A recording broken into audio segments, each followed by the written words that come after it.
കേരളത്തിന് പുറമെ വോട്ടെടുപ്പ് നടന്ന അസമിലും പുതുച്ചേരിയിലും മികച്ച പോളിംഗ്. അസമിൽ 85.10%, പുതുച്ചേരിയിൽ 89.20% വോട്ടുകൾ രേഖപ്പെടുത്തി. അസമിൽ തുടർഭരണം ഉണ്ടാകുമെന്ന പ്രതീക്ഷ മുഖ്യമന്ത്രി ഹിമന്ത ബിശ്വ ശർമ്മ പങ്കുവച്ചപ്പോൾ തെരഞ്ഞെടുപ്പിന് ശേഷം പുതിയ അസം ഉദയം ചെയ്യുമെന്നായിരുന്നു കോൺഗ്രസിന്റെ മുഖ്യമന്ത്രി സ്ഥാനാർത്ഥി ഗൗരവ് ഗൊഗോയുടെ പ്രതികരണം. അസമിലും പുതുച്ചേരിയിലും പ്രചാരണത്തിൽ കണ്ട ആവേശം വോട്ടർമാരിലും പ്രകടമായിരുന്നു.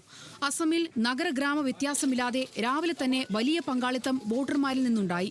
സൗത്ത് സൽമാര, മാൻകച്ചർ, ബാർപെട്ട, ബൊൻഗായ്ഗാവ്, ഗോൾപാറ, ദരാങ് എന്നീ ജില്ലകളിൽ 90% മുകളിലാണ് പോളിംഗ്.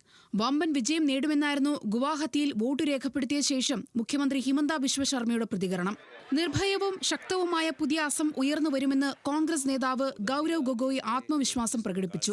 ജോർഹട്ടിൽ കുടുംബത്തോടൊപ്പം എത്തി ഗൗരവ് വോട്ട് രേഖപ്പെടുത്തി.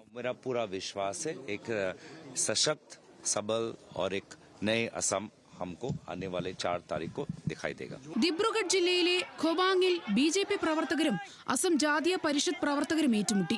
നിരവധി പേർക്ക് പരിക്കുണ്ട്. ഗോലാഘട്ട് ജില്ലയിലെ കല്യാൺപുരിലും സംഘർഷമുണ്ടായി. AINRC നയിക്കുന്ന NDA സഖ്യവും കോൺഗ്രസും DMKയും ഉൾപ്പെടുന്ന ഇന്ത്യ സഖ്യവും ഏറ്റുമുട്ടുന്ന പുതുച്ചേരിയിൽ ചരിത്രത്തിൽ ആദ്യമായി പോളിംഗ് 86% കടന്നു. മുഖ്യമന്ത്രി N രംഗസ്വാമി, കോൺഗ്രസ് സംസ്ഥാന അധ്യക്ഷൻ V വൈത്തിലിംഗം തുടങ്ങിയവർ വോട്ടവകാശം വിനിയോഗിച്ചു. തട്ടാൻചാവടി മണ്ഡലത്തിൽ നേർക്കുനേർ ഏറ്റുമുട്ടുന്ന ഇരുവരും സർക്കാർ രൂപീകരിക്കാനാകുമെന്ന പ്രതീക്ഷ പങ്കുവച്ചു.